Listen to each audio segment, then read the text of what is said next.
তোমাদের সামনে নিয়ে আসলাম একটা নিরামিষ রেসিপি। প্রথমে কড়াইটা গরমে বসালাম, গরম হয়ে গেছে। এবার আমি কড়াইয়ে সরষের তেল দিয়ে দেব। এবার আমি কড়াইতে বড়ি দেব, অল্প কিছু বড়ি আমি লাল লাল করে ভেজে নেব।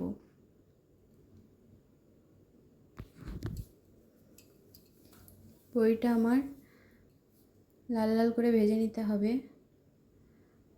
ভাজা হয়ে গেলে বড়িটাকে ভাজা হয়ে এসছে,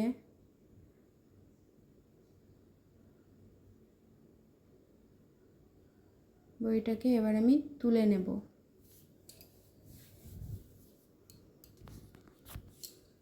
ওই তেলে আমি একে একে সবজিগুলো দিয়ে দেব। ডাঁটাটা একটু পরে ভাজবো, আগে এই সবজিগুলো একটু ভেজে নিই। ভালো করে ভেজে নেব সবজিগুলো।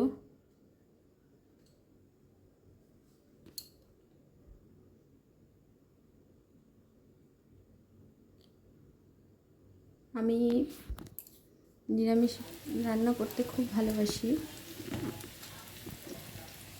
একটু লবণ দিয়ে দিলাম।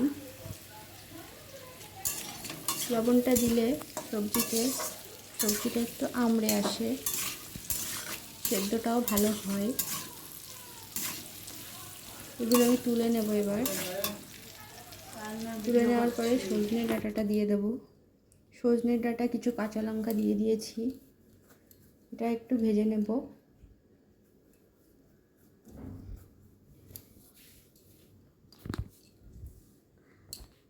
তোমরা জানিও এটা আমার প্রথম রেসিপি। নিজে হাতে ভিডিও করেছি, নিজে এক হাতে ধরে ভিডিও করেছি। আর হয়ে গেছে, এটা তুলে নেব। এবার আমি বেগুনটা ভেজে নেব তেলে। একটু তেল দিয়েছিলাম আমি, সেই তেলে বেগুনটা ভেজে নেব। বেগুনটা এপিট ওপিট উল্টে দিয়ে আমি দু পিটি ভালো করে ভেজে নেব। বেগুনটা ভাজা প্রায় হয়ে এসছে।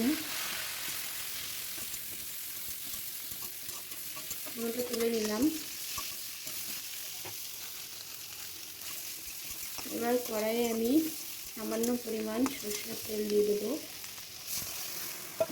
এতে ফোড়ন দেবো শুকনো লঙ্কা, কালো জিরা। এবার আমি সমস্ত সবজিগুলো দিয়ে দেব, দিয়ে একটু কষিয়ে নিলাম।